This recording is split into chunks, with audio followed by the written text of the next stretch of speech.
talk about how to start a session in Securely, our monitoring system for students who are online. It is the district's expectation that if students are online at school, that they are being managed by Securely. So I'm going to show you real quick how to start a session. This is anytime students are online, including if they're in a rotation or small group. So I'm going to come here to the Launchpad in ClassLink, and I'm going to come down here to Securely. I'm going to click that open, and it's going to pull up my classes page. Now, there's lots of things we can do in here, but let's just get started on how to start and run a class, okay? So these are pulled from Cumulative, so you're going to see multiple classes. You're just going to pick the class that you want to use, okay? So I'm going to pick this one here, and I'm going to click Start Class or Start. It's going to show me all the students in that class. If I need to unselect them and just select a few, I can select them all. I can pull a student out who maybe is absent. Over here, I have the duration of the monitoring. I can set it for a certain time. I can set it for a certain amount of time. Its default is 50 minutes, but you can change that to whatever you need. If I want to limit tabs, I come over here, 1, 2, 3, 4, 5. I do recommend that you limit your students' tabs so that they're not going around with 20 tabs open. You can't monitor 20 tabs, and they certainly can't monitor them. If you had a blocking plan or a site lock to collection, we'll discuss that in another video. All of these down here are also an option to click. If I want to close any open tabs they have when I start the session, that's a good way to clean their computer out and have them start over.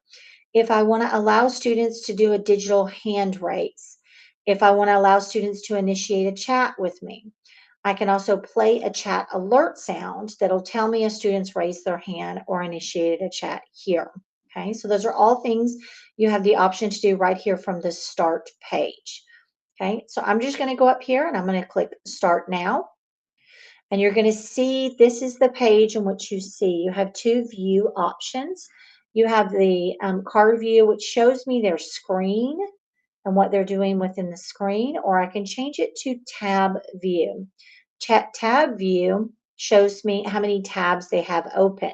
Obviously, these kids are all doing some Imagine Learning, and they're going to have that My Apps open because that's their class link. However, if a student had a bunch of tabs open and I didn't want them to have them open, I can certainly go over here, click on it. I can visit that site. I can block that site, or I can go in here and just simply close that site. Okay. All I have to do is click on the individual tab. Now I'm going to go back to the card view, which is where most people keep it running. I can zoom in. If I want to look at a few students, I can zoom out if I want to see more students. Okay, here it's showing me that this student has 4 tabs open. If I click on this student, there are those 4 tabs. I can click on them from there. I can visit, block, or close them. Okay, there are some things I can do up here at the top of my class session, regardless of whether I manually started it or scheduled it.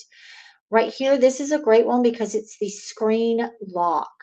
So if I'm trying to get the students' attention because I have a teach piece to do or I need to have them transition, I can simply go up here, click this, and lock their screen.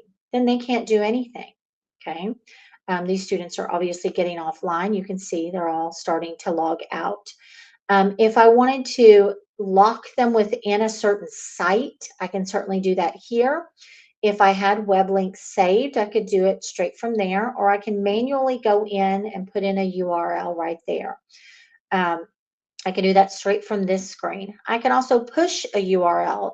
This is great, especially for the littles, but for any teacher who wants their students to be on a particular site. All you have to do is push it over. If I had a web link list, I could use it there, or I can manually go over here. And let's say I wanted them all to go to historyforkids.net. Then I click push. I can add it to that list, and it'll push it to all of their computers at one time. Okay. If I want to share my screen with the students, I can certainly share my screen. Gives me some options here. I can lock the student's screen to the share session so they can only see what I want them to see as I manipulate it. If I needed to make a whole class announcement, you have 5 more minutes, and then it's time for us to transition.